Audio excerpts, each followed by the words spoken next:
Jimmy on the pod, solo act, no quitting. Madhouse bar talk, where the drinks stay spitting. Views going wild like a monkey gone rogue, running his own lane in a circus of smoke. Guido hit the eject, dipped out the scene. Jimmy steered the chaos, kept it lean and mean, no co-pilot needed. He thrives in the clash, controversies, the stash, raking views with a dash. Madness on the mic, sipping truth like it's gin. Every episode's a fight, who's the champ of the spin? Randoms on the stool, spill tales from the void. Jimmy plays the villain, but the people stay buoyed. Solo flight, no wingman, just the heat. Questions unscripted, got him squirming in the seat. Joe Rogan whispers, but Jimmy got roar. Clickbait machetes hacking straight to the core. Bar feels alive when the topics get steamy. Listeners keep clicking saying this fool's dreamy. Drama be the fuel, chaos be the plan. Welcome to the Madhouse, hosted by one madman.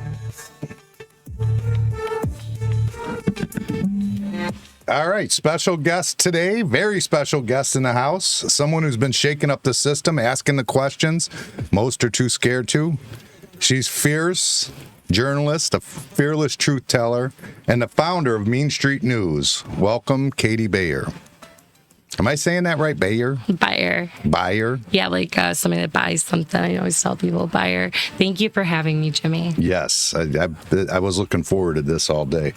I was looking forward to it all week. Yeah, all week, I meant.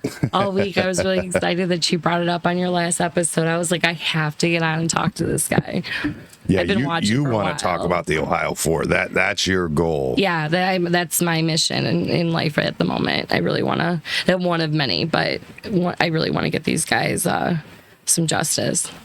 Now 2 of them are out already. How come 2 are out? They're on parole. Okay. Yeah, they got parole. But now I really want to bring up the parole thing. Al Cleveland and Lenworth Edwards remained, what do you call it? Not remained, but still proclaimed innocence at their parole hearing.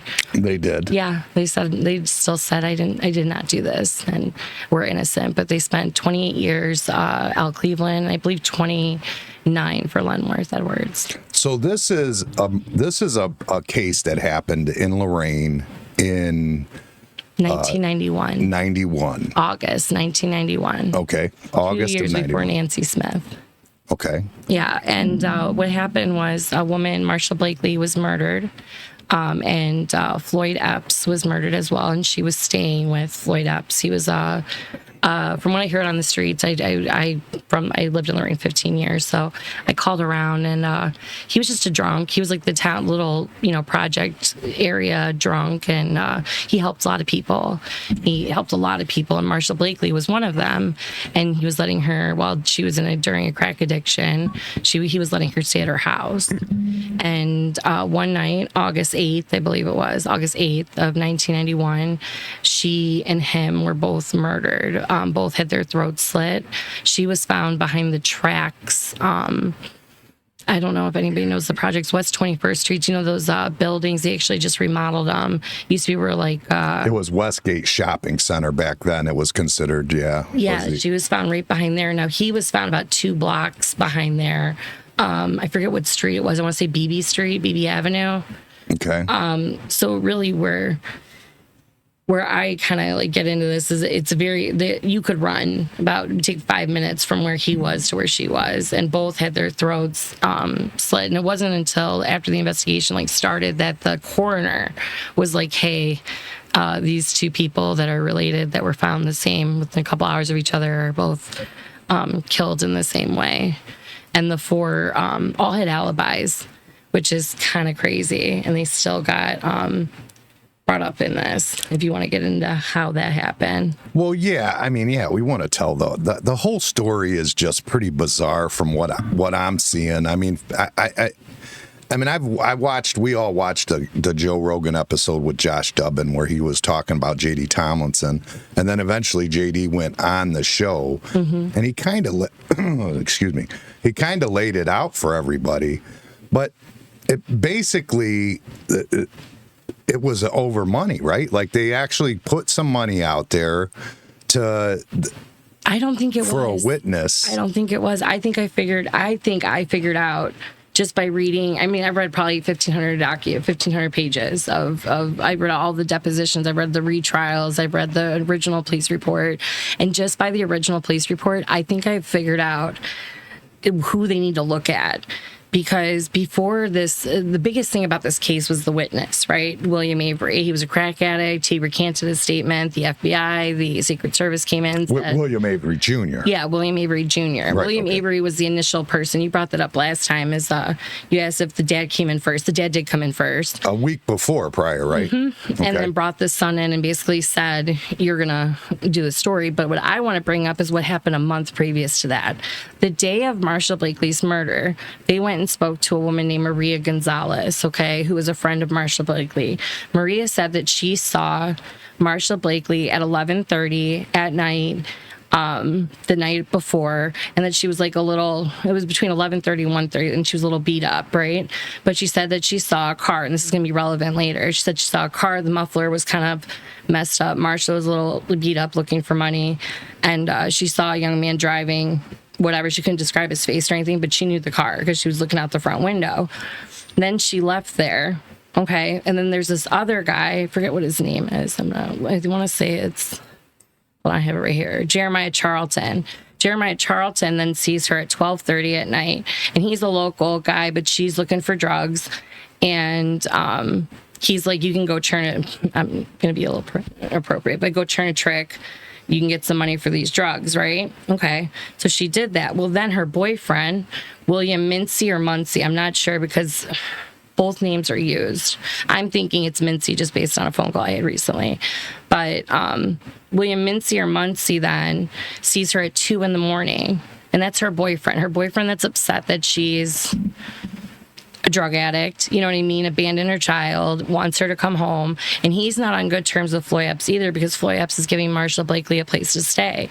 But at 2 a.m, he sees her and then said that he took her purse, took her purse because he wanted her to wait for him, rode his bike alongside of her. Now, like, where they were going was like not even a half a mile. It was not even a quarter mile. It was like literally around the corner, right? And he said that he lost her after he took her purse and she continued to walk towards her house. And what night? This is the night the murders happened? August 7th. Yeah. So it would be 8th now because it's 2 a.m. So it'd be the 8th. Okay. So then the 8th. So then he said he saw her and then after that didn't see her again, right? At 2 a.m. Now, Marie Gonzalez says 11:30. Charlton says 12:30. And then the boyfriend was the last person to see her on the day of the murder during the investigation at 2 a.m. Okay? The boyfriend was with this other guy that had access to a car, Leonard Walker. After Marsha Blakely went missing, apparently, he then partied at Floyd Epps, the other murder victim, whose murder is still open, house, the remainder of the night. And this is where Marsha Blakely was staying? Yeah. Okay. The remainder of the night. Her missing shoe from the murder scene is at the house. Her purse, he still has it at the house. Do you know any crackhead that doesn't want her cigarettes?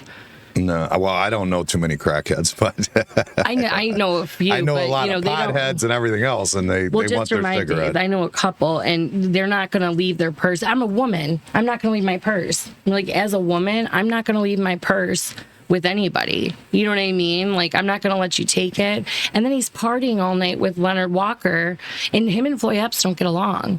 So why are you now so comfortable to be partying at his house all night? But so Leonard Walker is now, who is he again? Now, Leonard Walker is a friend of Floyd Epps, apparently, but he knows William Mincy from the neighborhood because it's the projects in Lorain. I mean, it's like 1 square mile. But he's saying that he was there at Epps's apartment with Epps alone. After 2 a.m. Yeah. With Epps alone. Yep.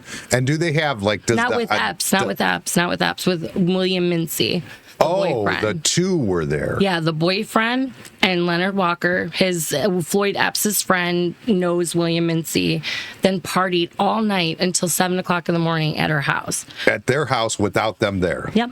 Okay. But they're now, based on the time of death for both of them, they both would have been dead between this time because it'd be after 2 a.m. It'd be from 3 a.m. to 7 a.m. And they died at what time? Between 12 a.m. and 4 a.m. Okay, so they're not sure what time exactly. Yeah. 100%. Yeah.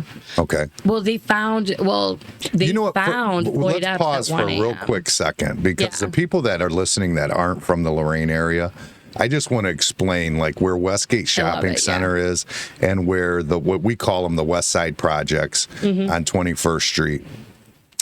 In 1991, this was a crack haven. Like, this is where people went to buy crack. We knew that. It was well documented.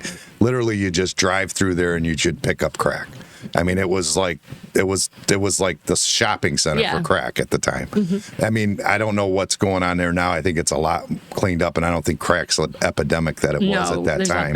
But in 91, crack epidemic in the project, in the spot that everybody would go get crack. And this is where this is all taking place at the time. And is Epps' apartment in the 21st Street project? Yeah, it's right off of so it's right off of 21st. It's like the first, you know where the church is, right across the street where the Burger King is. It's literally that road, and you make the turn, and it's right there. That's where another thing is I want to get to is like where they had to walk. It was like the street was like I don't know how to explain it. The street was like this. So he's here. They're walking just up the street. Like it's like not even a quarter mile. I would say like 800 feet.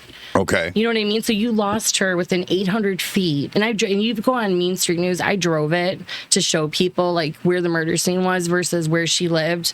You know what I mean? Like just to kind of give people a reference of like where you're at. And I even have a map on there that shows the streets, because it's what people don't understand. It's a 1 square mile area. It's not. It's a small area of project housing. They're like townhouses. Yeah, basically. And well, he's the last person here. So then I'm gonna go back to Marie Gonzalez. So then after they find the body, okay, they find Floyd Epps at 1 a.m. Okay, because he was hit by a car and somebody called it in. He was hit by a car, and then somebody got out of the car and slit his throat and just ended him there.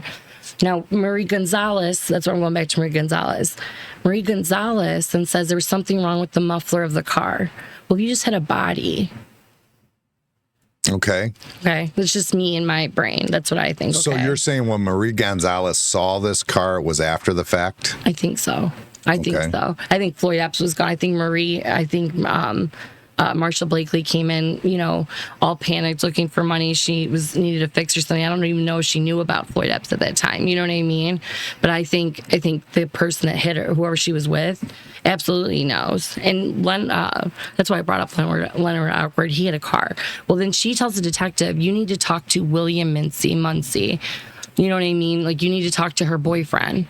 So she's not saying outright it's the boyfriend, but she's saying, go talk to the boyfriend. So then they do. Well, when they arrive at the boyfriend's house, they're fighting. There's a huge fight going on, huge scuffle, huge family scuffle.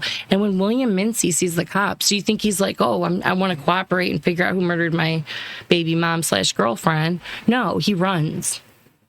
He takes off running? He takes off running. They find him later down the street at one of his buddies' house, because these people kind of hang out in the same area, like not to be like that, but you know what I mean? Like at the time they were all hanging out in the same area. So he's at another friend's house. Cops find him. They bring him in for questioning. And he said that's where the first story comes in. And then they tell him Marie Gonzalez saw, for one, I want to stay on this point real quick. He said Marie Gonzalez, the detective tells William Muncie, Marie Gonzalez saw this car, drive past her house, bad muffler. Well, then after the question, before we get back to the questioning, Marie Gonzalez later that day calls the detective because that car then is driving by and circling her house, and the muffler's fixed. So very weird. And after he tells William Muncie she saw a car, for one, why would a detective tell the boyfriend that? That's my question in general. But then this story is so crazy. Like somebody needs to write like an official book, because it's like so much in one. Then they bring the boyfriend back in. They question the boyfriend. Then 2 days later, the sister comes in. And the sister is the first one to bring up Shakim's name. Shakim Edwards, who's still in prison, who's going to be calling later today. William Muncie's.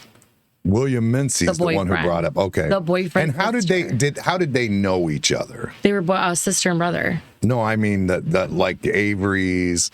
I don't know how the Averys knew Muncie.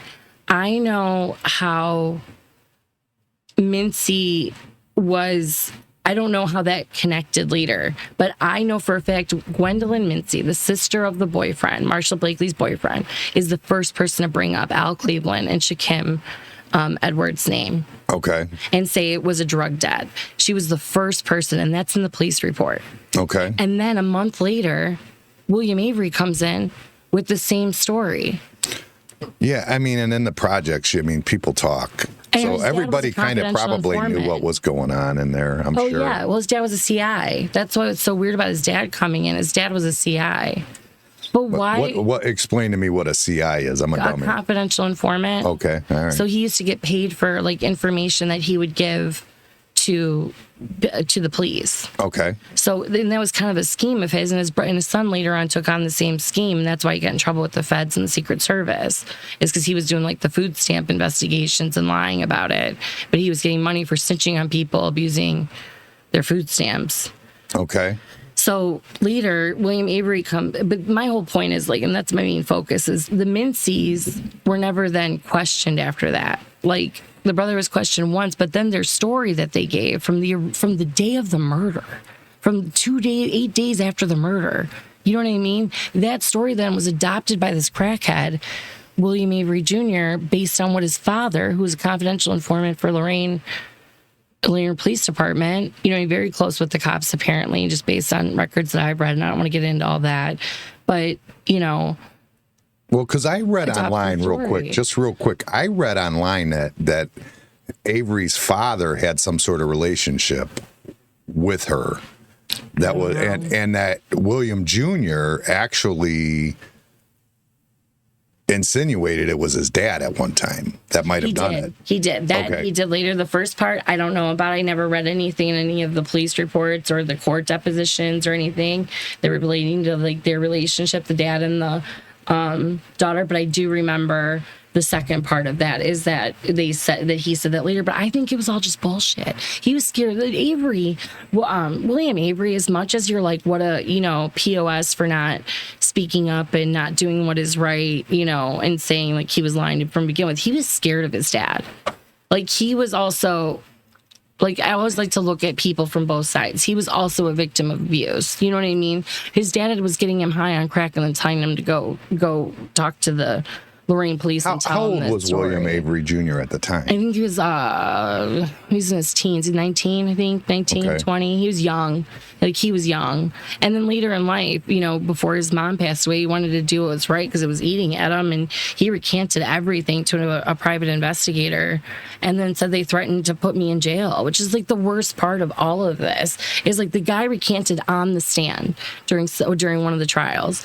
And the judge pretty much said, it's either are you lying under oath or are you telling the truth? And when he's like, oh, I'm telling the truth, they threw him in jail for a little bit.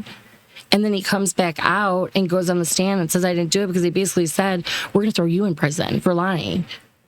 You know what I mean? I seen Josh talked about that. Yeah. I seen Josh talked about that they actually threatened to put him in jail for telling the truth, essentially. Yeah, after the feds already told him he's Well, I mean, and I'm just going to play devil's advocate. If you are the prosecutor's office or the attorneys or whatever, I mean, is there a part of you that has to go, which time is he telling the truth at that point, though? I mean, I honestly, you have to consider which time is he telling the truth. From what I understand, it was more of a threat. Like, I think they knew that he was very much coached. He was very much, and no offense, he's not a stable witness. He was a crack addict. Sure. I mean, those guys work hard, though. It's not like these heroin addicts. Oh my God, it's like the These real I heroin saw the other addicts don't day. wanna It do was so shit. funny. It was the guy, he goes, I'm promoting crack addicts again. He's like, why? He's like, I'll see a crack addict play baseball, fold laundry, do this. This fentanyl is on some other shit. I'm for crack addict pro again. Like, that was the drug. They were productive. I've been seeing the same crackhead for 20 years. Oh, and by he's the way, they're fentanyl not addict. dropping dead in the street needing frickin' Narcan. Exactly. So, yeah. I shouldn't be laughing about that, but I'm just like, go crackheads. You know what I mean? But I mean, I'm just playing devil's advocate. Not that I believe, because if I remember right, there's no evidence anywhere that points anybody. I mean, There's no the William physical Avery evidence. There's Jr.'s no physical evidence, even his None. description of what happened in the apartment, he Doesn't said make there was a sense. big fight in there. Yeah. All that stuff happened, and and they said the furniture looked untouched. It was untouched.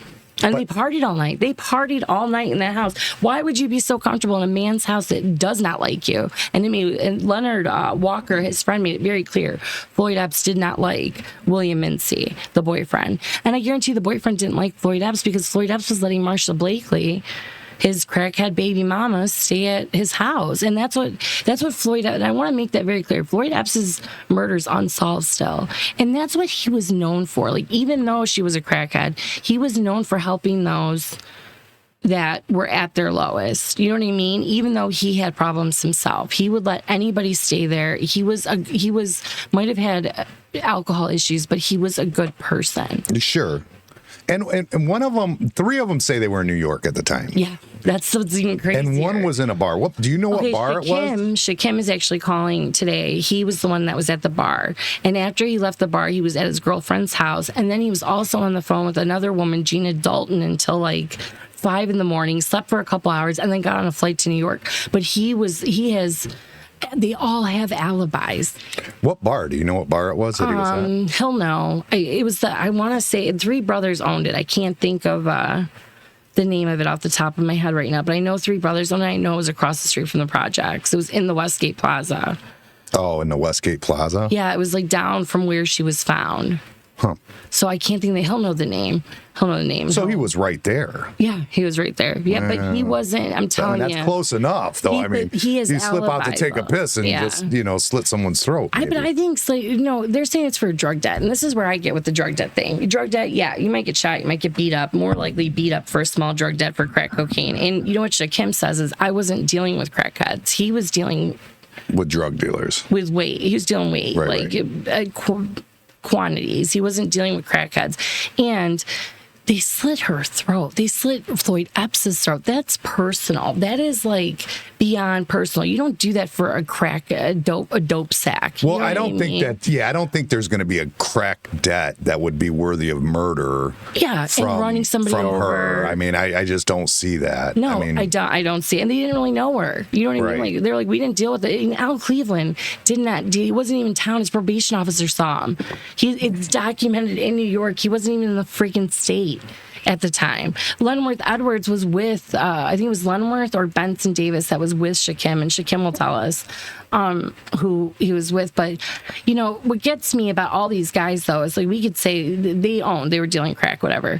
But they're talented guys. They're not just like Shakim has written books while he's been in prison. Like he's used his like screenplays. He's very smart, very, very intelligent. And I feel just based on the evidence, it wasn't them. Well, and I agree with you, and I think that it's at least worth looking at. Because now, wasn't there like a car that they said was borrowed? What is that? The whole car thing was so confusing. I just kind of like read it and was like, I don't know. They said somebody borrowed a car and then they investigated the car, but there was nothing in the car. They're talking about the transport of the body. They were trying to say, which made no sense to me. They were trying to say that they took her out of the apartment after beating her for 20 minutes. By the way, the body, if you get a beating by 4 big men, they're not small. Al Cleveland's not small whatsoever. So like 4 bigger mid-20s men, don't you think her body would be like beat to shit? You know what I mean? No. Was she run over also? Okay, so the whole running over thing later on the autopsy report and during appeals process during the court, they had to admit that they don't really know. She was kind of, sort of. We don't really know. Like maybe her shoulder was. Like it's very weird. Because they say he was hit for sure. Yeah. But he was dragged. He was dragged. Yeah. I didn't know that. And there was, he was dragged. Like that's why the muffler thing gets me when Maria Gonzalez, like when she came back, the muffler was you know what I mean, messed up. In all fairness, I grew up in the projects and I was living in the projects around that time. And there was a lot of dragon mufflers, just to be clear. Well, she said the same, but you know what gets me is this, but I get that. But she said the next day she saw the same car. After she told the detective that she saw this car, right? Described the car to a T, like Oldsmobile, red, brown, like she, and then said, go talk. And then she said, and you know this from the streets, and I know this from the streets. She didn't say, hey, it was William Mincy. She said, I think you need to go talk to William Mincy, but I don't know who I saw. Oh, the sister, you mean? No, Maria Gonzalez, the friend that she was asking money for. Oh, okay, I got you. She's huge. She worked at the Quickie. She worked at that gas station right on the corner. So she knew everybody. You know what I mean? She's like, I felt bad for Marcia. That's why she always used to stop by, used to give her shit. You know what I mean? But she goes, yeah, this car. But then the next day she sees the same car and the muffler's fixed. And the muffler's, it's weird. And she said it was the same car. And she called the detective to tell him, after the detective told William Mincy that not Maria Gonzalez, I say Marcia, Maria Gonzalez saw this car. You know what I mean? So you're accusing William Mincy. You're saying that's who it is. My theory, for legal purposes, my guesstimate, my hypothesis is it's William Mincy. Okay. It's William Mincy. I would bet my right foot on it. And that because that was her boyfriend at the time. She moved in with it. And split. Yeah. I mean, it makes sense. He partied at her house. He definitely should have been looked at more. Yeah, and why wasn't he? So what I did. How do we know for sure he partied at her house all night? How do we know Leonard that? Walker and him both admit that. Okay, so they both say they were there. He had her purse. He had her other shoe that was missing from the murder scene. That's so weird. And they don't even look at him? I requested the interviews, so I'm waiting to get those. And the actual I don't get that. tape interviews. What would make you not look into that? Like, that doesn't make sense to me. Because at that point, how long were they investigating this crime before they put out the day of the 2000? murder, the week after the murder, and then a month and a half after that is when William Avery came up. So a month and a half they put out $2,000 reward for it. Okay. Yeah, and William Avery lived in the projects too with everyone else? Okay.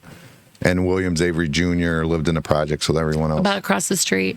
Yeah. Okay. Like diagonal, but yeah. Okay. But he was, I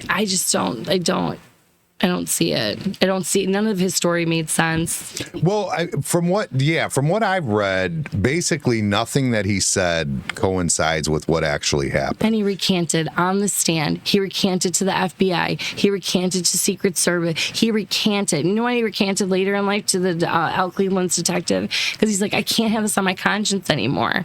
You know what I mean? Like, I kind of respect it a little bit, but he's like, I was a crack. He got sober. He's like, I was a crackhead. You know what I mean? Like, I was in an abusive relationship with my dad, and his dad was a confidential informant. And this is how they made money. I mean, William Avery made close to $10,000 off this case. Why? How did he make 10 if it was 2? Well, because he got paid for his testimony as well. No, what was it? 5. It was 5. It was 5,000. It wasn't 10,000. Take the break. He then tried to bribe the prosecutor for his testimony for 10 grand because his dad told him to. That's where I got the 10 grand number. But no, he made $5,000 off of this because he still got a hotel during the trial. He got money for moving to Michigan after the trial because he couldn't stay in the projects because he would have not had a good time in the projects. You know what I mean? Yeah, they would have been mean to him. Yeah, I think so. But I think also this is like 2 birds, 1 stone. You had these out of town guys that were stepping on local toes. Maybe William Mincy had some. My guesstimate is William Mincy had something to do with the drug game. Like, you don't just, your girlfriend doesn't just turn into a crackhead. You know what I mean? Like, she has to be somewhat kind of like introduced. Well, I don't know everybody. There was a lot of crackheads back then. The 90s were like, it was wild with crack. I get it, but I think I just have this feeling they came up with this story, and then later William Avery adopting the same story they came up with the day of the murder, the 2 days after the murder. You know what I mean? Like, it's not a coincidence. It's the Mincy. It's the Mincy. So what about they said he was hit. There was never any car that linked to him being hit, the tire tracks, nothing like that? No, people heard it. They called the cops, and he was picked up at 1 a.m. It wasn't even brought up that these murders were related until the coroner said the throats being slit with the same kind of knife, the same way. They lived together. There's that. Well, they said that too. So when they were doing the death, they were like to the prosecutor, like, these 2 murders are related. And I don't think people understand a lot too is like Floyd Epps' murder is still open. You know what I mean? Like, well, and that's the other thing is like, because if they did get it wrong, and it seems like they did, it's at least worth reopening it, which is what JD wanted to do, was reopen the case essentially. Yeah. That was he wasn't just exonerating him. It was a reopen of the case to investigate it essentially and do it correctly. When you look at that, you go, everything there says it should be looked at. Especially, I mean, these people have been sitting in prison for a long time. It doesn't look like they did it. It really does not look like they did it at all. But not even that is when they get out. You have to think if they get out of prison, they're then on parole for the rest of their lives. Like, they're not, Alex Cleveland can't go home. You know what I mean? Like, he can't move back to New York if he wants to. He can't file paperwork to move to New York? I don't know that, but like, for sure. But think about parole. Does he want to go to New York? Do you see who they're going to try and make the mayor over there? Oh, my God. I wouldn't want to go to New York. I wouldn't want to go to New York. But what if he does? What if he wants to move out of state? What if he wants to just live a free life and not be under the thumb of the well, no, and you want to be, I mean, it doesn't matter if you're free or not. You want to exonerate it. You want that retribution or whatever you want to call it. I mean, and it seems like, obviously at last week we were talking about the Nancy Smith case. It seems like Lorain police were just doing some dumb shit like back then. Like, I don't want to just blame them police. Investigators should just be fired, period. No, I know. Okay. This is how I explain it to people sometimes is I get that. It's easy to like do that, but I really think the buck ends with the prosecution. I think the buck ends with the prosecutors. Yeah, you know what? They might have not investigated this the best. You know what I mean? But at the same time, if you're getting pressured by your bosses and your boss's boss, they're normal people. They have lives. You know what I mean? Like, I don't want to. But are the Lorain City police pressured by the county prosecutor? I don't think they were in this case. I absolutely believe they were in this case. Yeah, I believe we had, it goes to the Nancy Smith. What happened to Nancy Smith 2 years later? It was the same prosecutor. It was the same people in office. Same what? Some of the same cops. Same cops. Yeah, same cops. That's what I'm saying. So that's all this. They're just dumbasses. I just don't like always being like it's the. I think the cops is easy. I think it's harder to be like it's the prosecutor. We had a problem, and we still. I feel like we still do in Lorain County with our prosecutor's office. And it's the same group of friends. It's the same group of people. Well, that's always a problem. I mean, when you have that same group. That's what we need to bust up. And JD busted it up. And what happened to JD after he busted it up? He busted the boys club. Yeah, he got let go. And we're not going to go into everything that they did to him. And if you want to know everything they did to him, go to meanstreetnews.com and look at the RICO case and Bogus Battistelli. Look at that. I read her depositions. It's just crazy. But what they did to JD Tomlinson, and that's why Joe Rogan brought this up, is it's criminal. It's criminal. And they're friends. It's lawfare. Yeah, it's lawfare. That's the best word for it. That's what it is, for sure. It's lawfare. And it was ridiculous. But I stand by, I think JD should have fought harder. Oh yeah. I mean, and I'm a big fan of JD. I love JD, but I think he shut down when he should have punched. I did too. I mean, you watch what Trump did when they attacked him. That's how you do it. That's how you do it. And that's what he should have done. He should have done the same thing when it was coming at him. And it is what it is now. And I think he's happy where he's at anyway. But it wasn't. He wasn't. Trump's a different breed. It's just a different breed kind of guy. And JD, I think like just being in local politics and getting it thrown at him the way it did, like for anybody would have been like, I mean, especially the way they did. I mean, they charged him with 3 felonies. I know it's in municipal court, but like. It could be scary, yeah. I mean, especially when you know they've put people in prison for shit they haven't done. Exactly. I mean, you already know they've done it. And they were, and Rosenbaum and Dennis Wills and even Tony Silla, because Tony Silla was the head of the criminal division for 13 years. 13 years, was 13 or 18? 18, okay, sorry, Amber. Between that, it was like, I don't have a book in front of me, but for decades. And he's friends with all these people. Rosenbaum's in the background getting JD's EEOC complaint. You know what I mean? That Jennifer lied in, that they know Jennifer lied in.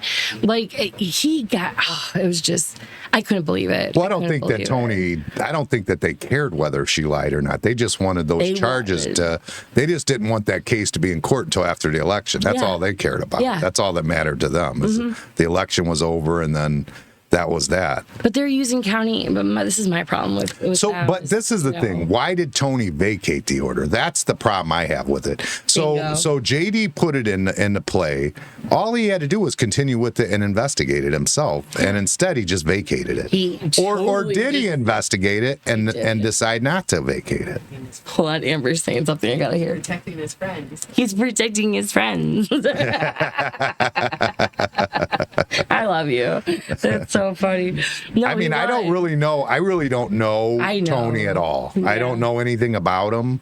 I know nothing of him, but I know that he stole that election. I know that. That was a clear steal of the election. Too is he's not even a Republican. That's what drove me crazy. I went and pulled his voting record, and he's a D all day, which is fine. But then don't pull a ticket in 2023 to get on the 2024 ballot just to trick the voters that are Republican to vote for you because your party doesn't back you.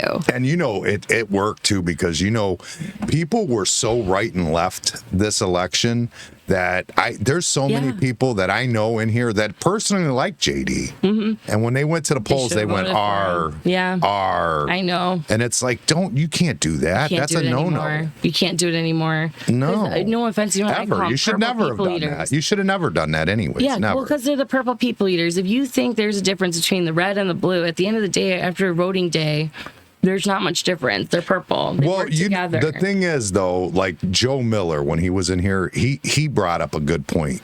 He said that the problem is that with the elections is that they do the primaries. And once they do the primaries, what you end up with is extreme left, extreme right, where most people are really sitting in the middle. But who ends up on ballots are far left and far right, and it's causing issues, I think, to some degree anyways. That's a degree. You know what I mean? Yeah. And, but I don't think that's the case with this. Close primaries, and I don't like that either. So I'm not saying close primaries. I'm not saying that. I'm just saying that I don't like it. There's a glitch there. That's definitely there. Power glitch, yeah. Because we'd much rather have people in the middle than we want right and left. I mean, I don't think anybody's looking for high right, high left. I think everybody wants more middle ground people. I'd rather people vote the person. You know what I mean? Like really, but people, it's just we're not there yet. You know what I mean?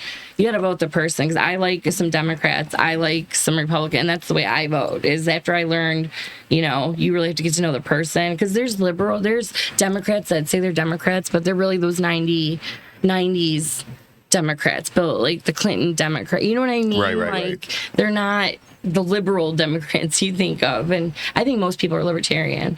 I think New York, honestly, I think New York might lose the election over who they just put in the Democratic ticket. I don't think that. I don't think New Yorkers are going to put him on there. Yeah. I mean, he's too extreme. That guy's crazy. He's out of his mind. Yeah. And I think that's too far. And I think they're going to I think New York is actually going to go red. I really believe that. Yeah. Well, we have an issue with PACs too, and even circling back to the JD thing. Those attack ads that were put on him right before the election. Do you remember those? Yeah. I mean, those were a little because he looks Italian. To me, he looks Italian. I don't know if he's Italian, but he looks Italian. And just the whole scheme of it. And that was an outside PAC that's associated.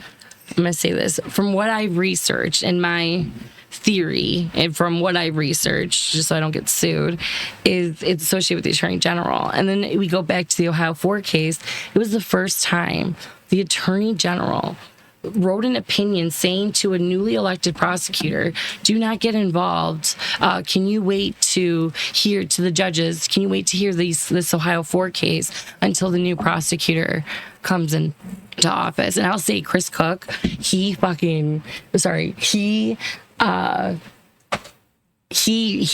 wrote a great letter to Attorney General Yost saying, why are you even getting involved in this? You know what I mean? Did he really? Oh my God, it was amazing. And I can't say verbatim right now, but I remember reading it being like, yeah, but they still didn't. But then I get to the one thing, they still, hold on, this is Ohio Shakim. This is Shakim's girlfriend. I have to read it real quick because he's going to be calling. Okay.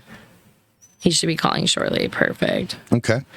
So right now, that's Shaquem. Who is he? Is Shaquem was at the bar all night with his girlfriend and his mother-in-law, and either he was either with I don't think he was with he was with Lenworth Edwards. He was with Lenworth. I was with other for Ohio. So he's John Edwards. Yeah, John Is his actual name? Yeah, but he's Shaquem. Shaquem. What's Shaquem? Why is he Shaquem? He's renamed himself and he goes by Shaquem. Okay, all right. I mean, I didn't ask him. I was just like, I'm just curious. They've known him by Shaquem since they were little. You know what I mean? They've always called him. Yeah, that's pretty common. Shaquem. I mean, that's in Lorain. Everybody I knew had a nickname. Yeah. Everybody. So that's what I don't know why. You have to ask him. But we can't miss this call because if we do, he can't call it back for a little bit. No, yeah, don't miss it. So Once you get it, we can bring it in on the Bluetooth and we can talk to him So right I'm live staring on at air. my phone. I'm not, you know what I mean? Ignoring. No, but that's the crazy part is like Tony Sillo just literally, and his attorneys, like the Ohio Project, Josh Dubin, they all went in. And even Josh Dubin, I think he said he knew that they were going to do that because he said he went into the office and he presented all of everything to Tony Sillo, and he said, this is the one thing I do want to say, is he said at the end of it, he said, you had nothing to do with this case, da, da, da. Like, GC, we're getting it now. And Tony's like, yeah, but kind of just like, ignoring him. And then Josh Dubin pulls out a piece of paper and he's like, is this your signature from an investor when, two witnesses came in and said that they saw somebody the night of the murder covered in blood and think that they were associated and you completely ignored it? Wait, what? Oh, yeah. What happened? I don't have the document yet. But I've been told by his attorney, two attorneys, and I've been told this by Shaquem, that there's a document that Tony Sillo signed off on that Lorain brought him two witnesses, a witness that saw somebody covered in blood the night of the murder that had to do with it. And I think that witness is Leonard Walker. So the guy that was partying with the boyfriend. What makes you think that? Because that's who was with them all night, and that's who had access to a car. Well, wouldn't it be documented on the paperwork who it is? I don't know. I haven't seen the document. So I'm waiting to get the document, but both his attorneys told me the document exists and that they shoved it. They put it right in front of Tony Sillo, and his face just went like. So Dubin has met with Tony Sillo? Yeah. He has. Yeah. But he hasn't done anything still. Tony Sillo, after the fact, pursued to drop the case, to withdraw the cases, and that was approved 3 months ago. So I got to say right now, what we're going to ask of viewers is we want you to reach out to Tony Sillo. Yeah, and I have a letter template. If you go to mainstreetnews.com, you go to Lorain County, Ohio, you go to Lorain County tab, and then the Ohio 4, there's a template on the first page right there. It's a Word template. You can download it, put your information in, and send it off if you don't want to.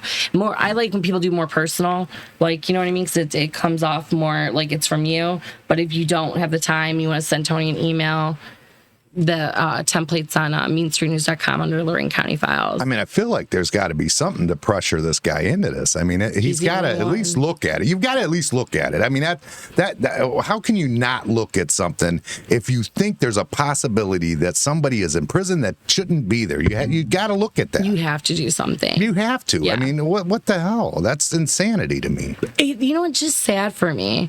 It's sad for me because I'm like, as a regular citizen, what if this happened to you? This could be like a possibility of they know you're innocent. I know they know they're innocent. You know what I mean? I just know from or reading, at least you suspect it. I suspect it, but in my heart, I know.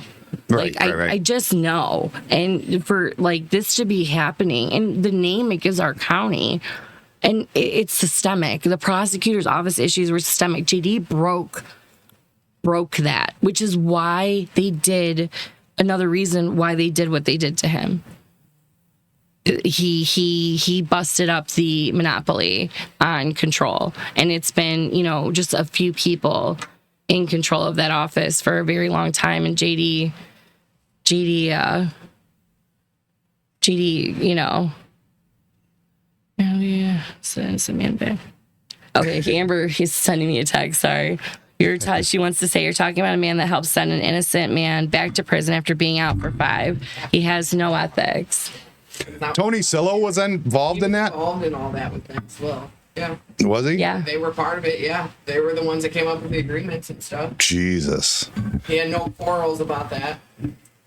Yeah, and that's the other thing. Like that's a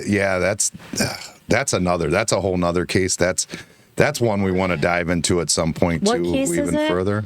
The Nancy Smith case. Oh, your mom's. Yeah. Yeah. They were Yeah. out, right? Yeah, they were out. Yeah. And Scylla was part of them. Oh, in your late night creepy And almost meeting. put Nancy back in. Yeah. Can I say that? The What's- late night creepy meeting.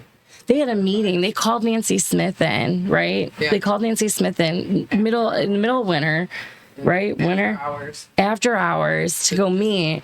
Would not let anybody was come said with there, I her. don't know. Nobody knows what was said. I mean, Nancy knows, but They wouldn't let me in because I would have recorded them. yeah, they wouldn't let Amber in. They had some like late night meeting about.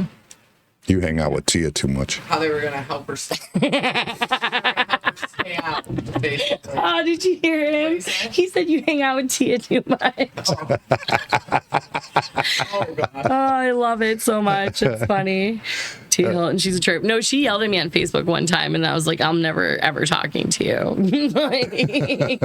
And I haven't. She's I'm like, that's not a thing. Plus, the whole domestic violence thing I thought was a joke. The whole I shouldn't say that. I need to take that back.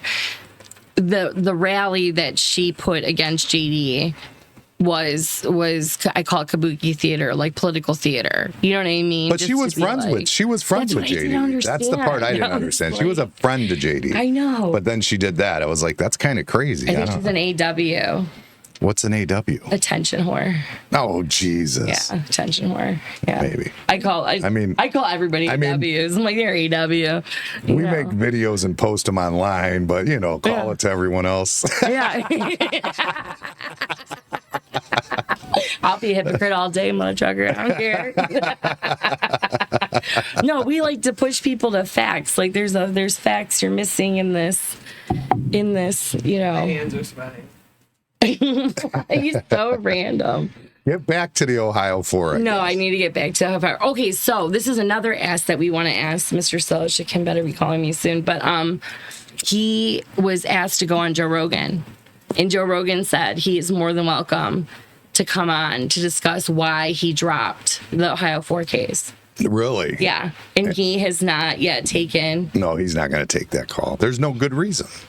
There's no good reason whatsoever. Explain yourself to the voters who voted for you. I don't want an innocent man. I don't want an innocent man that's been 30 years in prison. It's you're not protecting anybody. Well, yeah, it's scary because it could be you. I mean, you're talking about. In this case, the Ohio 4. Yeah, you're talking about a mixture of drug addicts and crackheads and drug dealers and stuff like that. But you could also just be a bus driver. Yeah, Nancy Smith. Yeah, you could just be a bus driver. That case is crazy. It's. I told Amber she needs to write the book. I'm like, that case is crazy. It's so like it could happen to anybody at that point. If you meet Nancy Smith, you're like, there's no way. Like, she's such a nice woman. Like, for what she's been through, I respect her so much for not breaking. You know what I mean? Like, for not, she's just and then helping others, because she's been promoting the Ohio 4. They're doing a play. Al Cleveland, he's doing a play right now. Did you go to the play, Amber? I went to New York. New York? Yeah, I'm going though. How was it? It's good. It's amazing. And it's about wrongfully incarcerated persons, which is awesome. And the whole play is. How many are on there on that play? There's 6 stories. 6 stories total. Yeah, and there's probably, up to like 30. oh, here we go. I gotta answer this. And that's July 11th and 12th. You said, and 10th, 11th, and 12th. Sir. I think. True. If I remember right, I'm trying to remember right now. I can't remember. Correctional institution. Right now, give us 1 second while she gets him online. List of numbers to dial. In order for this offender to call you in the future, we will need your approval. Please answer the following questions. Are you the person authorized to make decisions for this telephone number? Yes. Press 1 for yes. Please say your full name after the beep. Kathleen Beyer. Confirm that you understand that all calls will be recorded and monitored. Do you understand? Press 1 for yes. Press 2 for no. Shut up. Yes. Can you put your speaker onto the Press 1 Bluetooth now? for yes. Press 2 for no. Your telephone number will be added to... Hello. This is a prepaid... Can you hear it? Yeah, we can hear it. I can't hear it. You can't? I can hear it. Good. I can't hear it at all. To accept this call, press Really? 0. To Hold on. refuse this. This call is from a DRC correctional facility and is subject to monitoring and recording. Utilization of an unapproved application and three-way calls to communicate are strictly prohibited. Yeah, I can barely hear it. You should be on any second. Hello. Good. This is Jim. What, Madhouse Bar Talk? I'm not sure if Katie can I hear can't us or hear not. you. No. She's saying she can't hear us, and I don't understand But you why. guys can talk. You guys, I want you two, and I'll add in where I can. She's having trouble hearing you through the Bluetooth, but I'm hearing you just fine. We're talking about the Ohio 4 case and what Josh Dubbin is trying to do to get you out of there. What do you think that we need to get out story-wise for everybody?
Yeah, that's what he needs to do. That's where were you at when these murders supposedly happened?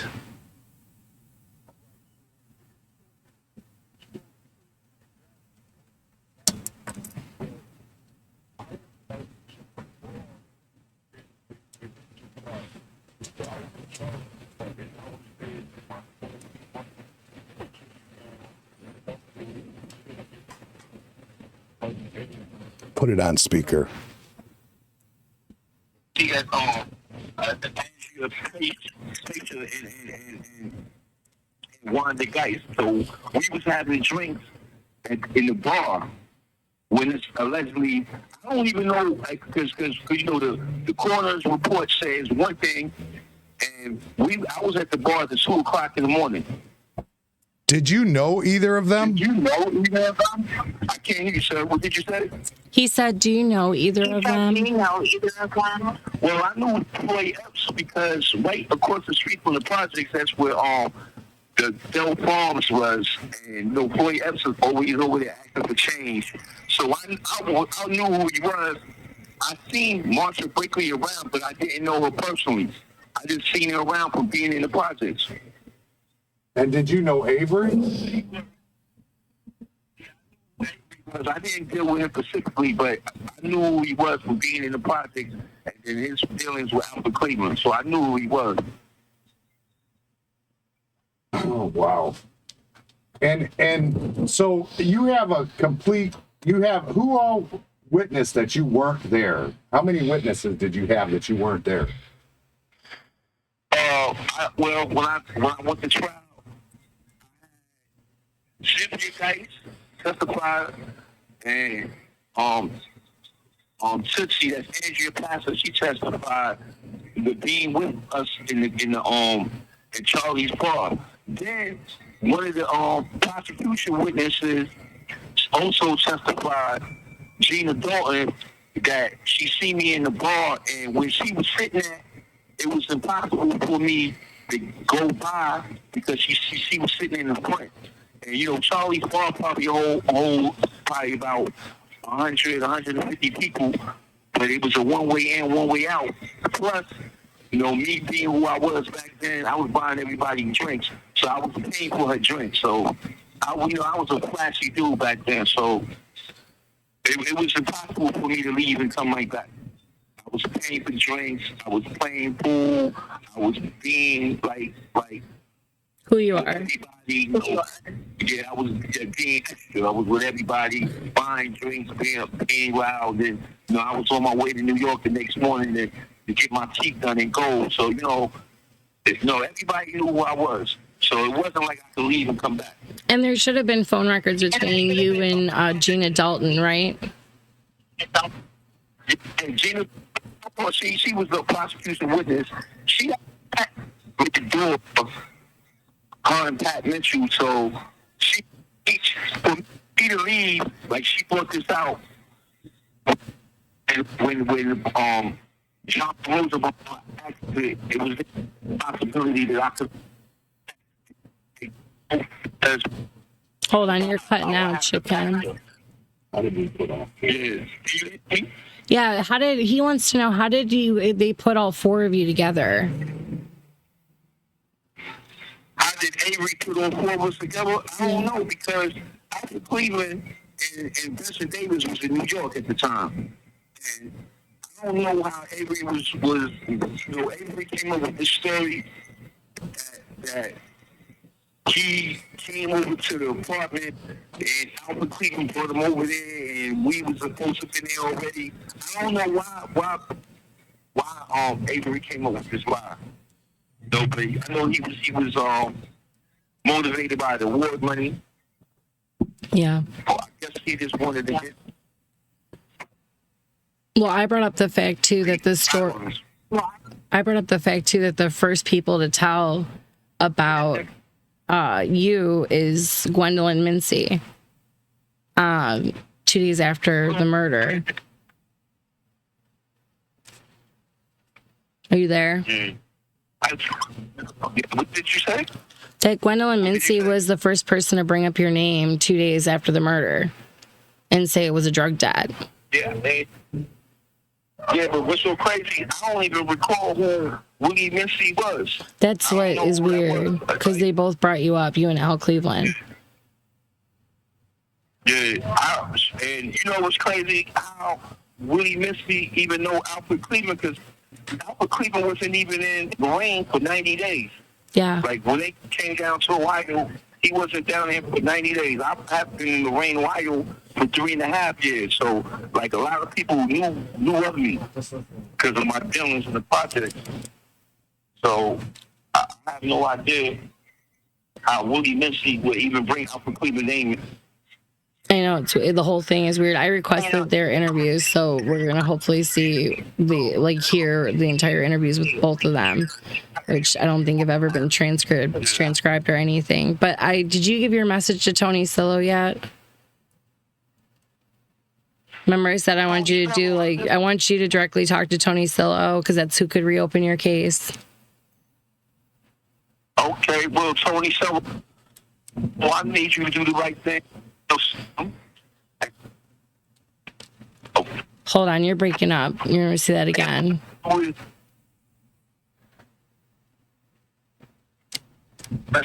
Shikim. We could say it for him. We know what he said. He said that Tony do the right thing is what he said. It was broken up, but okay. He's asking Tony Sillo, please do the right thing. I don't know if he's going to fall off now or. Are you still there? Shikim. Yeah, I think we lost him. Well, Shikim, if you hear this, sorry about what you're going through. And we'll hopefully see you when you're out walking around. All right? And hopefully this gets to Tony Sillo. Oh, he said okay. All right, Shikim, call me later. I'm going to call Dubin later today. All right, I'm hanging up on him. Yeah, that was it was for some reason through the Bluetooth it wasn't coming through. Everybody said that's why I said go with that. Some people missed it. Yeah, it's hard with prison calls. Yeah, broken up so bad. Why is it so bad? Like, I have no idea because I'm like I have an iPhone, it should work. Like, well, they're not like they're. I think it was they're them using their own cell phones in there. No, that's from the prison itself. Yeah, are you sure? Because Yeah, I know I'm positive because we had to go through that whole verification thing. It's it's a private company. What is it? JCom or some weird company. Really? Yeah, it's some prison phone. That's typical prison phone call. But They're I the think now worst. they have their own phones and they buy minutes for them. Oh, they have their own. I know they have their own tablets. Like that's Yeah, they're something. not like. I don't think that they're actually like going to a payphone like they used to call out. I don't know. I'm gonna ask them next time I talk to them. Yeah, I don't I'm think like, are you that's- on I don't your think that's tablet? the Because case. if so, get on better fucking signal. You know what I mean? Well, he probably has to go where he has to go. At least he got to call in. He did say, Tony Sillo, do the right thing. And my request and my whole point of today and coming on here with you is to ask to Tony and let more people in Lorain County, for one, Tony do the right thing. Two, come visit Madhouse because they're doing great things, and keep listening to Madhouse Bar Talk because he's doing some good. I've been following you for a while. I like your show. Today we got the crawfish boil going. Oh, that's fine. Yeah, 1 o'clock. We're That's down so there fine. Cooking it up right now. Oh, that's Yeah, awesome. the crawfish boil is where it's at today for sure. Well, awesome. Well, I won't keep you too much longer then. No, let's finish out the story because there's a lot more actually. I mean, you haven't even got to the case yet. Oh, yeah, the When it case actually, you itself haven't was even got to where they crazy. go and charge them and they're on. You Yeah. haven't even got there yet. I know. I mean, My whole thing is that, they go, Rosenbaum was ridiculous. You remember Duff? Do you remember Attorney Mike Duff? I do. This case, I heard from other attorneys, JD being one of them, Mike Duff, this case really got to him. This case really affected him in a way because he was Shakim's attorney for the appeals. And I do want to say something about the appeals court. And they went up to the 9th District to appeal this case. Well, see, now he's got a top dog attorney if he had Mike. He had Duff. Mike Duff, yeah. And Mike Duff was the guy. Yeah, He was Duff awesome. Bradley and And who's the other one? the judge. Well, Tomlinson was one of them too. No. Well, Burge. Wait, not that Burge. Burge I'm talking about. Yeah, and then Tomlinson came out too because I had a couple Those people were the that. three. That was the 3 top dogs. Oh yeah. Well, Duff, I think it's funny because even in the transcript, I'm actually gonna bring it up on my phone because I can read it. And it was hilarious that Duff called out Rosenbaum during the trial for like threatening people. This is Shakim again. Do you want me to answer it? You can try, yeah. Hey, we're gonna see if you're gonna work. If you're gonna work, can we hear me now? I always forget about that. An inmate at the Ross Correctional Institution. To accept this call, press 0. To refuse it. This call is from a DRC correctional facility and is subject to monitoring and recording. Utilization of an unapproved application and three-way calls to communicate are strictly prohibited and a violation of DRC policy. Thank you for using GTL. Thank you for using GTL. GTL, that's where it is. Hey, sorry. So you're actually coming in through now. So let's try this again. We want to talk about your court cases. Like after you get charged, you go through the appeals process. What that was like with the Lorain County Prosecutor's Office. I'm saying, can you be precise, like understand the question, like when I was going through my appeal? Yeah, when you're going through your appeal and them denying it. Here, I got a question for you. I'm gonna pull it up. All right, so when I was going through my appeal, because They were trying to say you were a trafficker with your other case. That's what I'm talking about. Michael Duff was my lawyer, my trial lawyer, but he wasn't my appellate lawyer. I forgot who my appellate lawyer was. My appellate lawyer was some trash anyways. But at that same time, I was in the feds, so I was still fighting my appeal in the feds at the same time I was fighting my appeal in the state. So, it was... Well, and Rosenbaum tried to use that case against you. He had another case for a bigger, what was it? Like a trade? What was it? Like a RICO? there. Yeah, I was charged with a conspiracy. Yeah. Yeah, it was a conspiracy. But you know what was so crazy? Because I didn't know that Rosenbaum was going to bring the head DEA agent into my case. And Rosenbaum offered me immunity on this case. That's what I wanted to bring up. Yeah. What happened? Rosenbaum offered him immunity in this case. For what? Snitching on someone else? What did Rosenbaum want you to do? Well, Rosenbaum knew that we were being lied on. So Rosenbaum wanted me to connect the Floyd Epps murder into the Marshall Bakery's murder. He wanted to find a way how to get Floyd Epps' case resolved by saying that both murders was connected with each other. And I refused it. I was like, man, I'm not doing that, man. You know, there's no way in the world. And I told Katie that it's in my trial transcripts. That she could read it for herself. It's in my trial transcripts that Rosenbaum wanted me to work a deal out where he'll go back to the federal and work something out where they would have cut my time. I was like, man, I'm not lying on nobody, man. That's not my character. So it's in my transcript. It is. I have it.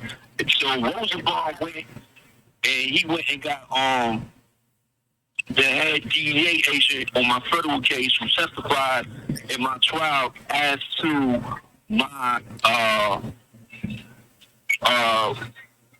like what my role is in my conspiracy case, because you know I had a whole bunch of co-defendants and it was a big drug conspiracy. So he got on there and he explained to the jury what my role was. Like he just changed the whole form of the case. Like we was some New Jack City gang from New York City in Ohio, and it's a whole bunch of nonsense that Rosenbaum did. I got a quick question. You know, but what was it? Where were you when you got arrested? And what did you think of that when it happened? I got arrested.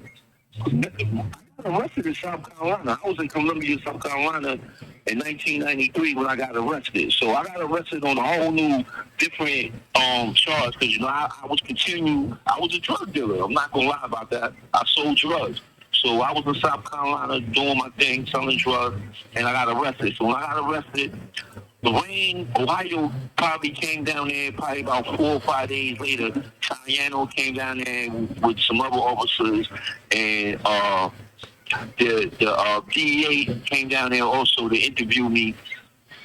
And I always said this from the beginning, we never took this case serious at the time because that's not our nature. We wasn't in the lane causing havoc, beating up people, or nothing like that. Like I said, I was down there supplying the mid-level drug dealers. Yep. So I didn't have no interaction with the customers like that, with the consumers. We call them crackheads. I didn't have no interaction with them like that. So like we really didn't take this case serious until they found Linwood Edwards guilty. When Lenny got found guilty, that's when we seen that this was serious. Like, yo, they really think that we did this.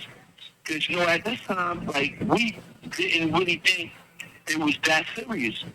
Because, you know, you had other people down there selling drugs down there in Lorain, Ohio. And Lorain, at that time, wasn't a violent place. And you didn't need no violence to control that city. You know what I'm saying? It was a like, as long as you had the right prices and the right product, it was just that it was a town where it was a lot of money. You had the steel mill, you had the floor plant down there. So it wasn't like we was in a major city like Cleveland or Cincinnati. We didn't need no weapons, and we didn't even need a gun down on Lorain, Ohio. It was like a city that was nice. So it was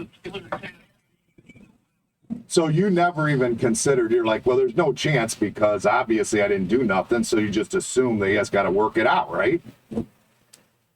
Yeah, so So we just took our show on the road. Basically, what I did, like when I couldn't make no moves down there in Ohio like that no more, I took my show on the road. No, I went down south.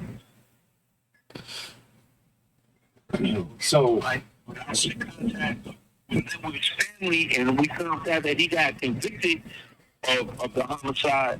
That's when we seen that things was real, that it was very serious at that time. is he related to you? No, he's not. No, we just all grew up together, all from the same borough of New York City, Queens. Yeah, and you guys weren't like, I want to say, like, you guys weren't working like together. You were all just, In and out. sorry, you guys weren't like working together. You guys were just all doing the same thing around the same time, right? I'm not gonna say we was working together, but it's like I was in Ohio first. So, I went back and forth to New York, back to Ohio, and then I see the fellas, and I was doing kind of okay. And I told them, like, yo, I'm in La La Land, I'm in Lorain, Ohio, and I brought outfit down there, and in return, other dudes from around the way came down there, and But you guys weren't dealing with regular people. Yeah, you guys were dealing with other dealers and not dealing with like the crackheads of the actual block. Yeah. Right. New York City was like $30, $40, $50 in Ohio, so that was a spot where we just came to get some quick money, and at the same time, I was living a family, a newborn son down there in Lorain. So, I was down there, just living life, growing up. Did you know? What'd you say? Is your son still here? Is your son still here? Yeah, my son, he's 34. He works for Boeing right now. He's been on. Oh, awesome. In St. Charles, Missouri. Oh, okay. But his family's still in Lorain, Ohio. His grandmother, his family, they still down there in Lorain. Oh, awesome. I didn't know that. Yeah. Well, I want you to be clear now since like your phone call's coming clear, and I want you to ask Tony to reopen your case and then sign your petition. I wanted you to tell everybody about your petition. And I'm going to link it to this podcast. I'm saying, Tony, Julian already explained and showed you the facts. You can't hide the truth.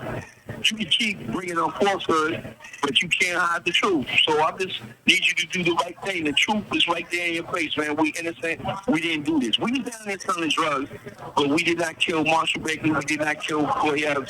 We had nothing. I don't even know nothing about the case other than me being charged with it and later on learning all the other stuff about it. But I just need you to do the right thing, man. You know that we ain't do it. Reopen the You know what I'm case. saying? You more involved in the case than we are. Yeah, he does probably. Did you know the Tony Salo involvement in the case? No, and I was trying to explain that to him earlier. Can you explain that to him? The document that Josh showed him that he had signed off on? Okay, so what happened? Oh, they making a lot of noise in here. You okay? We can still hear you. What happened was in 2010, it was an anonymous call made to the police station. Suspects on Floyd Epps, Marshall Baker murder. This is unknown. So the lesion between the Lorain police station and the prosecuting office happened to be Tony Salo. So Tony Salo interviews these two suspects, and he signed off on it. He interviewed them, and I don't know what happened after that. But my lawyer asked Tony Salo about it. Tony Salo, of course, lied and said he don't know, it wasn't him until Dubin showed him the signature signature. of the report. His signature. Yeah. So he more involved in the case than he letting on to be. A lot more. So he knows a lot of stuff about the case. Yeah, he's not letting everybody know what he knows. There was 2 alternative suspects that he interviewed in 2010. I don't even know their names. So, And I've been working on trying to get that document from their attorney. I don't think they want to give it to me, so I'd like to publish it. Do you got a copy of the No, they won't. I've asked twice. No, and I would love it because I'd give it to the paper to publish it. Okay. Do you have anything? Yeah, so Tony Cello is a conflict of interest to begin with anyway because he's really involved in this case. Yeah, he should have conflicted himself out. Yeah, I never knew that there was a anonymous tip in 2010. I went to trial in 1997. This case happened in 1991. So I didn't know that decades later there was an anonymous tip, and Tony Salo was the reason between the police department and the prosecuting office. I had no idea about that until my lawyer brought this up. My lawyer found out and brought it out to Cello, and Cello act like he didn't know what he was talking about until he was shown the document with his signature on it. So Tony Sillo, so to be clear, you're saying that Tony Sillo signed the document that has a tip on an anonymous call that says who actually murdered the 2 of them. No, Tony Cello interviewed them. The alternative suspects in that crime. It was an anonymous tip given to the police station in 2000. And Sillo's the one who interviewed him. The police department, human office. He said, and Tony Sillo's the one who interviewed them. Yeah, Tony Cello's the one that interviewed him. And he signed off on it. And he signed off You on have it. 1 minute remaining. What did you say? And he signed off on it? Yes, he signed off on that. Let's get in contact with my lawyer, Jocelyn Dubin. He has a copy of the report. I'm going to call him today. You said Saturdays are good, so I'm going to call him today. Yes. Oh, yeah. So this phone getting ready to hang up. All right, you're good. Call me later, Shakim. Call me tomorrow. Thank you for coming on. Thank you for coming on, Shakim. We'll try and keep the word out and help as much as we can on our end. Hi, Shakim. All right. And I speak Amber Smith, Nancy Smith's daughter, says hello, too. Okay. All right. And I speak with Ohio 4. Tony Cello, do the right thing. I have to thank you, man. Thank you, Shakim. Call me tomorrow. Let you know what Dubin says. All right. Those were so sad.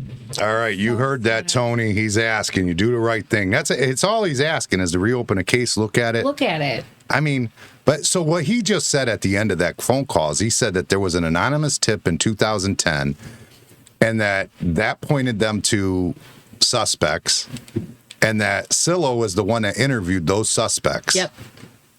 And do we know anything about that interview or do we know anything what that looks like? I'm going to call his attorney today and try to get the document. I've been trying to get the document. I called his one attorney, the darker skin fellow. What is his name? I can't think of it.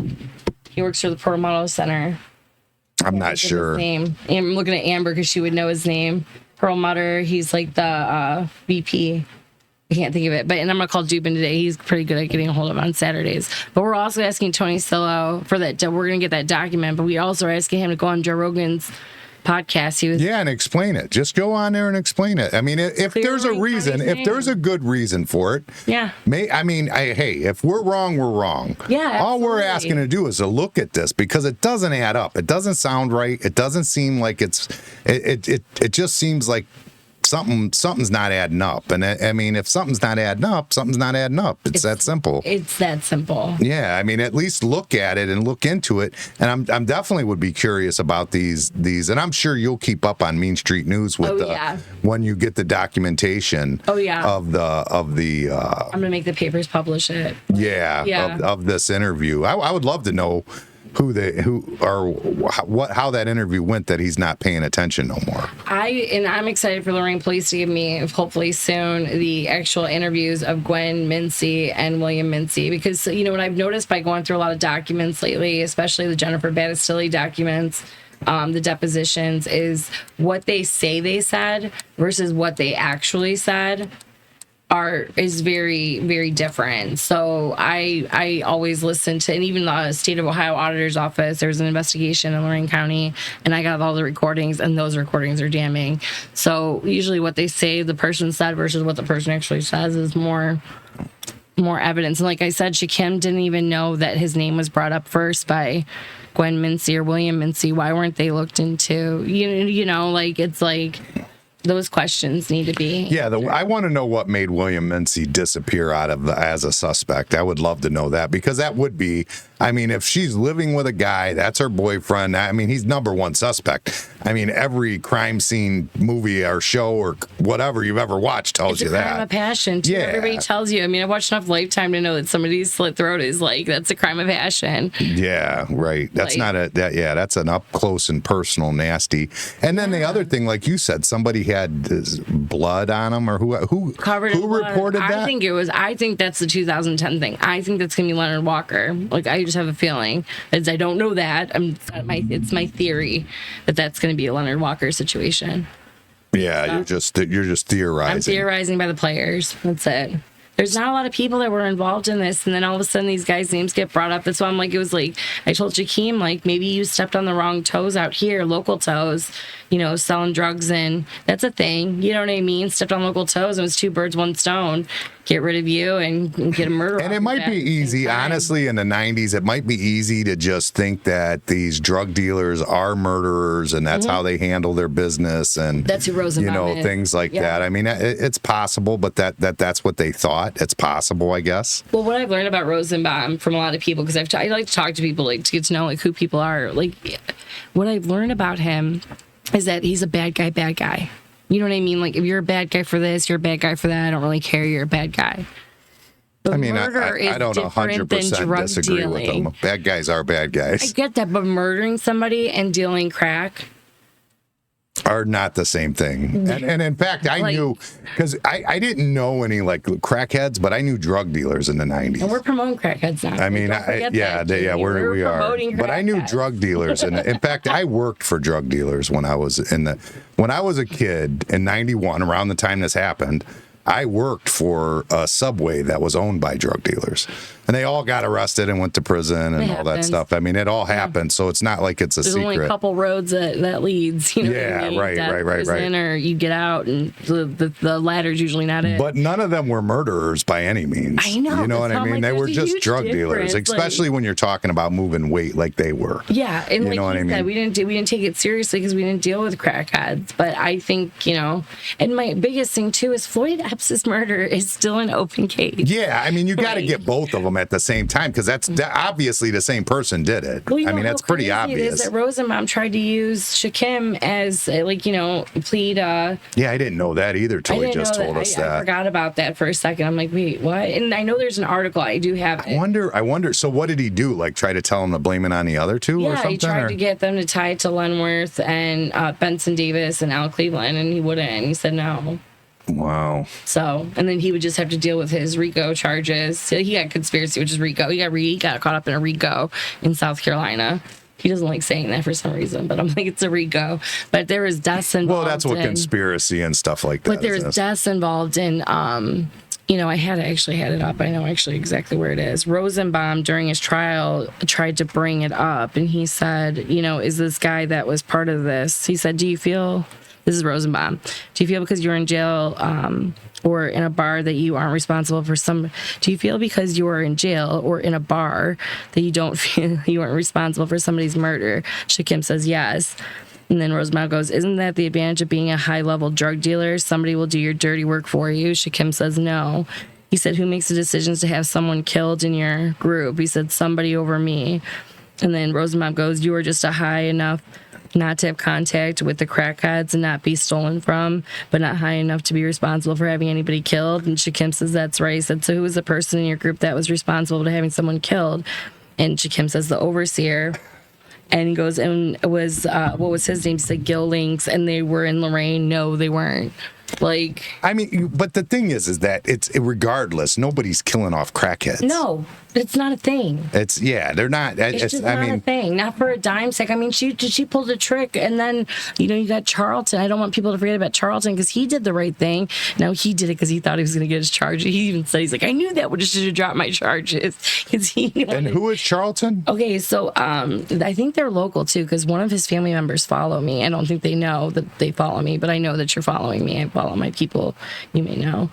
But one of his family members is Jeremiah Charlton. He gave testimony. He got popped in August of '91 and wanted to say, like, I saw Marshall Blakely the night of her murder to get out of these drug charges that he had, and they basically wouldn't let him do it. And he was like, he said later in trial, he's like, I knew that should have dropped my charges. Like it did. But he said he gave her crack at about 12:30, 1 o'clock in the morning.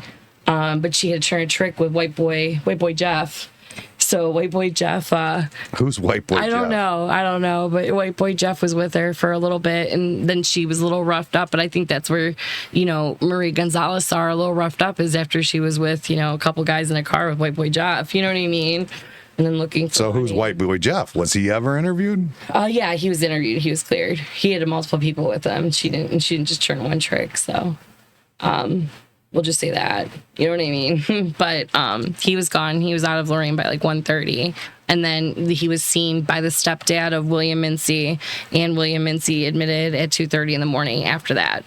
Okay. So, yeah, white boy Jeff got cleared. He was with multiple people. So I think that's why she might have been a little roughed up when Maria Gonzalez saw her. All right. I think I'm ready for some crawfish. All right. Thank you. I'm ready to do some crawfish.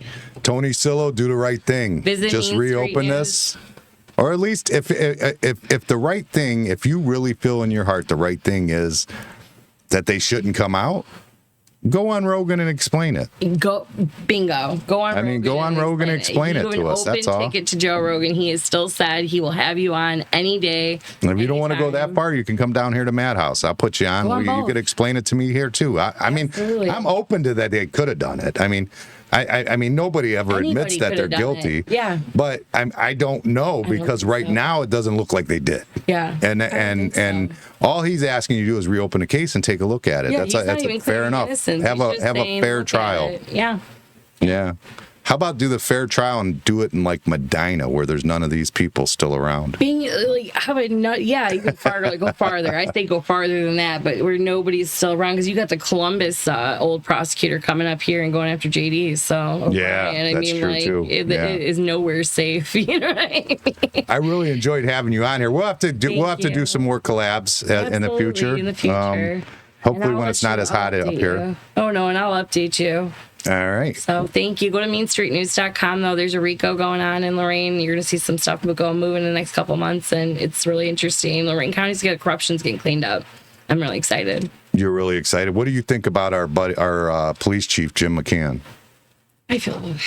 You feel for him? A little bit, yeah. I do too. I think he's not as bad as everybody thinks. Because I'm like, Jim's an asshole. I'm like, okay, he's an asshole. He's always been an asshole. Yeah, you know but if you should lose your job for being an asshole, I should be unemployed my whole life. Yeah, I mean, that's just. Like, whatever. Like, I mean, so what? I'm like, but he wasn't like an intolerable asshole. And you went after his kid. Like, no offense, I blame Aaron Knapp for a lot of it because I think like he just was a douche and just brought a light onto him. And then people decided to politically. But I like Jim. I do too. I agree with you. I feel do a little too. bad. He was a douche though during my radio thing, and he knows it. But he at least admit. You know what? You know what kind of asshole he is? At least he admits when he's wrong down the road. Like he might have been fighting like hell during the thing, but later when someone explains it to him, he's like, oh well, There's no. This is what I would say. There's nothing that Jim McCann did that 20 years ago wouldn't have been completely acceptable. Fine. That's what I'm going to say, and I'm going to leave it at that. It still happens to this day. I guarantee you with other people. Oh, it does too. But I mean, now you can put it out there like it's such a big deal, and you get your Aaron Knapp's coming out saying this and that and blah blah blah, and it's whatever. It is what it is. I do too. I feel for him too. I wish him the best. I also wish him the best. Tony Sillo, do the right thing. We're out of here. We're out of here. Bye, you guys. Don't forget, crawfish boil at 1 o'clock. We're almost ready for it. So come on down and get your crawfish. Views going wild like a monkey gone rogue, running his own lane in a circus of smoke. Guido hit the eject, dipped out the scene. Jimmy steered the chaos, kept it lean and mean. No co-pilot needed. He thrives in the clash, controversies.